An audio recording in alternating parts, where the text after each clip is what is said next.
સુરતની VNSGUમાં નકલી માર્કશીટથી એડમિશનનું કૌભાંડ, કેટલાકે તો MBBS વકીલાતની ડિગ્રી મેળવી. રાજ્યમાં આવી નકલી માર્કશીટનું કૌભાંડ સામે આવ્યું છે. સુરતની વીર નર્મદ દક્ષિણ ગુજરાત યુનિવર્સિટી VNSGUમાં બોગસ માર્કશીટ ડિગ્રીના આધારે એડમિશન મેળવી યુનિવર્સિટીની ડિગ્રી પણ મેળવી લીધી હોવાનો ખુલાસો થયો છે. છેલ્લા 3 વર્ષમાં આવા 62 વિદ્યાર્થીઓનો પ્રવેશ રદ કરાયો છે. આ 62માંથી એક બોગસ વિદ્યાર્થીએ તો 2 વર્ષ સુધી MBBSનો અભ્યાસ કર્યો તો બીજાએ LLBનો અભ્યાસ પૂર્ણ કરી લીધો છે. તો અન્ય એક વિદ્યાર્થીએ બોગસ માર્કશીટના આધારે પ્રવેશ મેળવી BComનો અભ્યાસ શરૂ કરી દીધો હોવાનું સામે આવ્યું છે.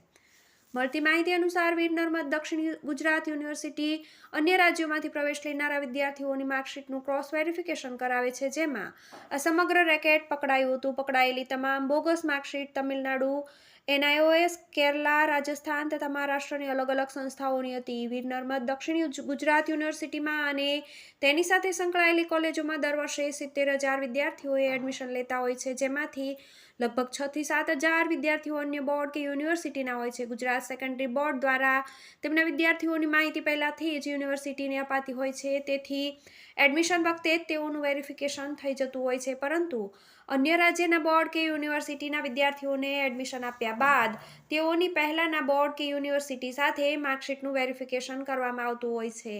TV18 news, Surat.